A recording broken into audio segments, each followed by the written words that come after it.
We've seen that two atoms can be stuck together by a bond. So say, for example, take a hydrogen atom and it sticks to a chlorine atom. It does this by a chemical bond, which is a pair of electrons shared between these two atoms. And what we know is that sometimes these electrons in the bond pair here are not shared equally. So the chlorine here has a higher electronegativity, which causes the electrons to be dragged towards it. So this is what we call the creation of a dipole. So we show this using an arrow that looks like this. So it's a flat part at one end and the arrow is pointing towards the more electronegative element. So this is what we call a polar covalent bond. Polar covalent bond. And it's polar covalent because it's got this thing called a dipole in it. A dipole. Dipole, two poles mean opposite ends. We show this like this. This symbol here is what we call delta. And delta means it's got a partial charge. And it's a partial negative charge. It's partial negative because this chlorine has an unequal share of these two electrons in the middle. It's got an extra share of them versus relative to the hydrogen, which is now delta positively charged. It's got a slightly less share of the electrons. So that's what a dipole is, when you've got two opposite ends of a bond like this. Now, this happens to be a molecule that's made of only two atoms. So when we consider the whole molecule here, this whole thing here is the molecule, not only is this bond got a dipole in it, it's got two oppositely charged ends, the whole molecule has two oppositely charged ends. So if you consider this kind of like a magnet, magnets tend to have two opposite ends. And this here would be the negative end, and this here would be the positive end. So not only is this a polar bond, because this molecule just has two atoms like this, the whole thing is polar. So this is what we call a polar molecule. The overall molecule is polar because it's got two oppositely charged ends. Now, let's have a look at another case. Let's have a look at, say, for example, water, OH2 or H2O like this. Again, the oxygen is more electronegative than hydrogen, which again creates dipoles in the direction of the oxygen. So each bond here has a dipole because the electrons are being dragged towards the oxygen at the top. And this creates an area where the hydrogens are both delta positive. The oxygen is delta 2 negative because it's taken dipoles from both bonds. So again, because this molecule, or because these bonds are polar, these are called polar bonds or dipoles. But the overall molecule here, if we look at the shape of it, is also polar because we can see two distinct ends of the molecule. If we consider this end of the molecule up at the top, so this area up here, we see that most of the negative charge is concentrated here. So this end of the molecule is negative. And if we consider the lower half of the molecule, it's in a completely different area where we see, well, most of the positive charge is down here. So we talk about this area in the middle of the two positive charges, say around here somewhere, this area at the center of the two positive charges, we would refer to this as the charge center or the center of charge, charge center. Okay, and the charge center is right in between the two delta positive areas. The charge center of the negative, and the negative charge center is right up here around the oxygen. So here's the charge center for the negative end. Okay. And we can see that the charge centers of negative and positive are in two different places. There are two different ends of the molecule.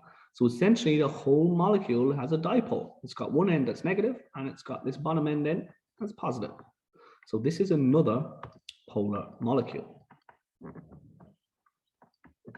So if something's going to be a polar molecule, obviously then it has to have dipoles. So the question is, does it have, so polar molecules, the first thing that they must have is they must have at least one dipole.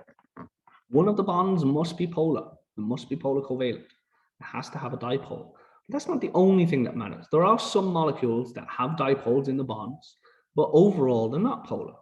So let's take a look at another example. Let's take a look at carbon dioxide, CO2,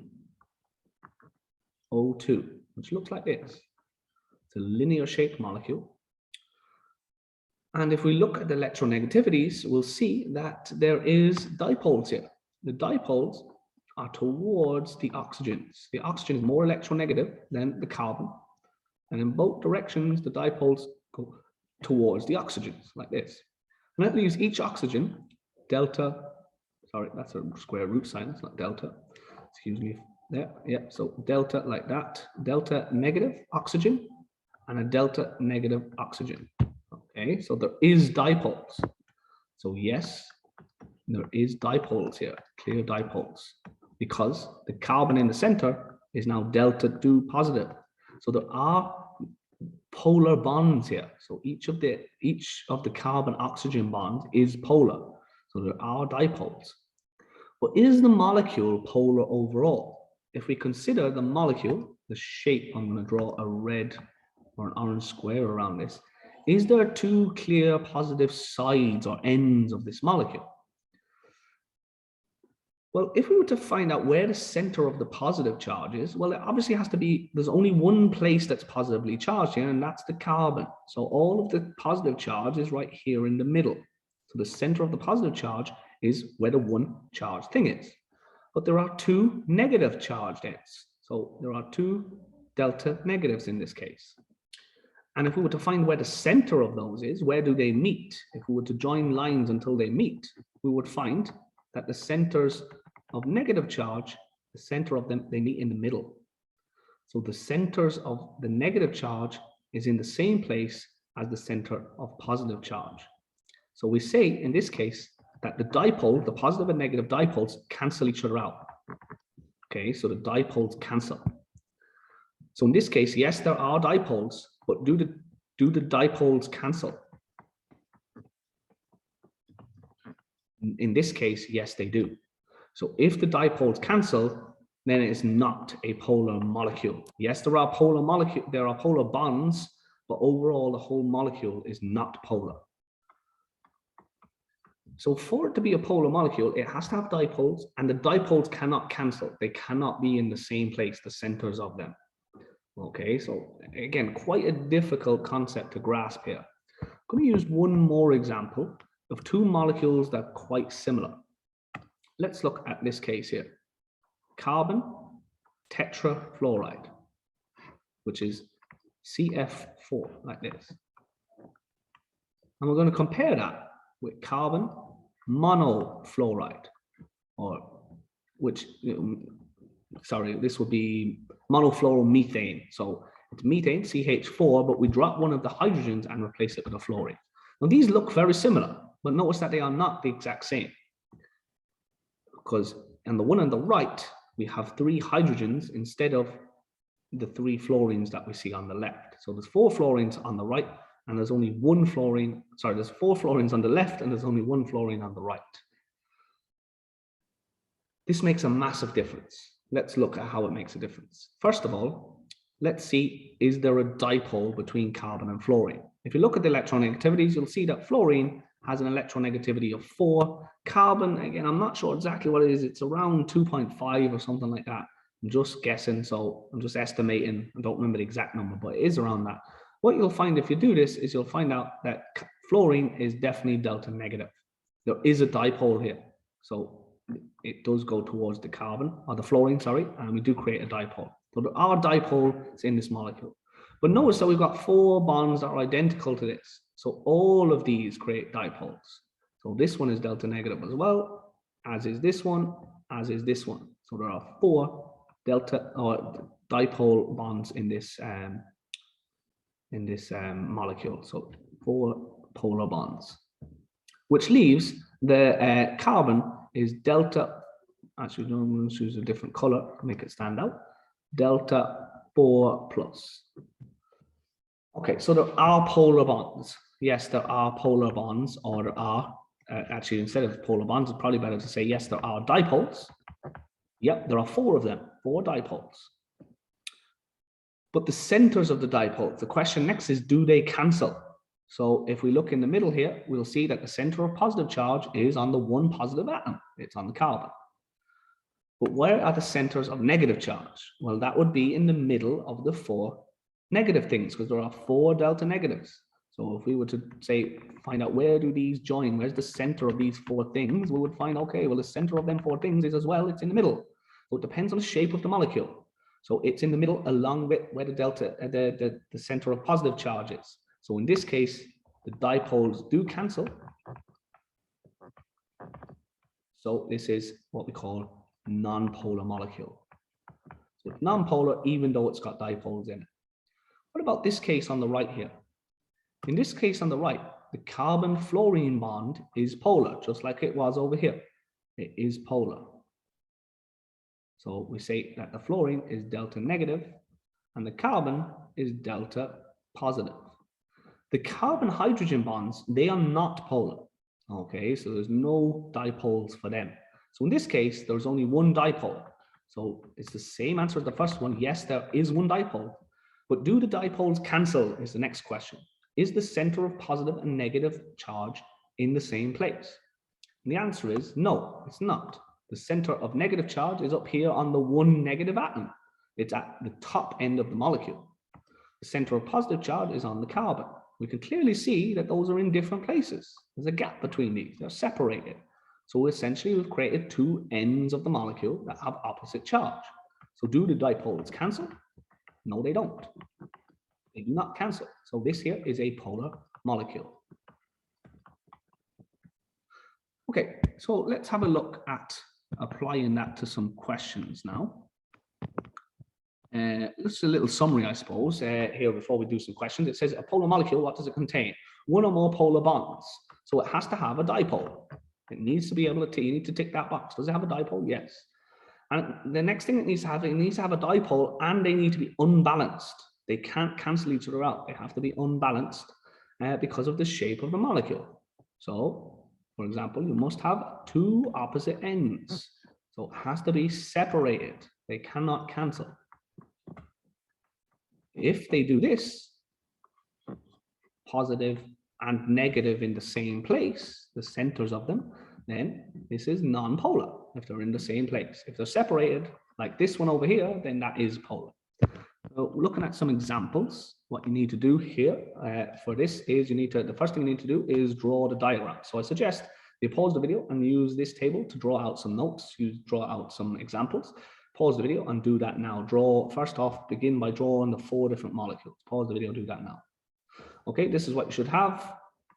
For water, it should look like this. Carbon dioxide should look like this. Cl4 should look like this. And CH3Cl should look like this. Next thing I want you to do is tell me what the name of the shape is. So we're drawing them out here. What's the name of the shape? Pause the video, do that now. You should only be playing if you've named the shapes of these molecules. So this one here is what we call V-shaped. Again, so you should, if this doesn't make any sense to you, you need to go back and watch the video on shapes of molecules because that has to come before this, otherwise this won't make as much sense. This here, well, this is all straight. So this is what we call a linear molecule. Linear. This here is 1 central atom surrounded by 4 singly bonded atoms. This is tetrahedral. And this one here is the same. It's tetrahedral as well. 1 central atom surrounded tetrahedral surrounded by 4 atoms. Bond angle. What's the bond angles? Again, this is something you need to learn. Pause the video, write it down. Bond angle for water, H2O, or a V-shaped molecule is 104.5. Again, you need to go watch the molecules video if that makes no sense. Linear, straight line, 180. Tetrahedral, 109.5. And obviously then this is the same, 109.5. Next question is it a polar molecule or not? First question you have to say is, are there dipoles? Are there dipoles? Work that out. For each one, are there dipoles? So yes or no? Pause the video. To answer this, yes, all of these have dipoles. Every single one of them. There's a dipole here, there's dipoles here, there's dipoles here, and there's dipoles here. We can show that like this. So these will be delta positive, the 2 hydrogens, and these will be delta negative. Again, this will be delta positive on the carbon, and these 2 delta negative. Delta positive on the carbons, and each of the chlorines is delta negative. And in this case, we've got a delta positive carbon and a delta negative chlorine. None of the hydrogens are polar at all. So that's the first question. Do they have dipoles? If they do, then they could be polar molecules, but not definitely. The next question is, do the dipoles cancel? Do they cancel? Yes or no? Pause the video and answer that now. Okay, do the dipoles cancel?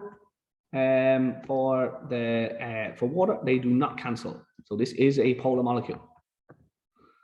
Dipoles here, yes, they do cancel. They do cancel. So this is non-polar molecule with dipoles in the bonds. This one here, do they cancel? Yes, they do cancel. So this is non-polar. Last one, do they cancel? No, they do not. Okay, we've got two opposite ends. The negatives up at this end, the positives here. So they're separated. So this is a polar molecule. So quite a tough idea, guys, but a really important concept, whether things are polar or not, because it's really important when we're trying to figure out what the properties of a substance are going to be. So really important, all right, so that we grasp this now. All right, so to practice on that and answer a few questions, I suggest doing these questions, okay? So 151 says, draw atoms representing the 3D shape of each of the following. Mark any partial charges and any polar bonds. So identify if any of them have dipoles. So pause the video and do them now. And then we're going to do 152. Predict the type of bonding. Is it ionic, covalent? So is it pure covalent, polar covalent, ionic for each of these things here? Okay, pause the video, doing that now. All right, guys, that's it. We'll correct them in class next day. I'll see you then.